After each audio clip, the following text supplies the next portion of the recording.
Goethe utolsó szavai: több fényt.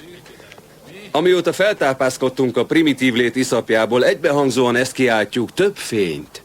Napfényt, fáklyafényt, gyertyafényt, neont, villanyfényt.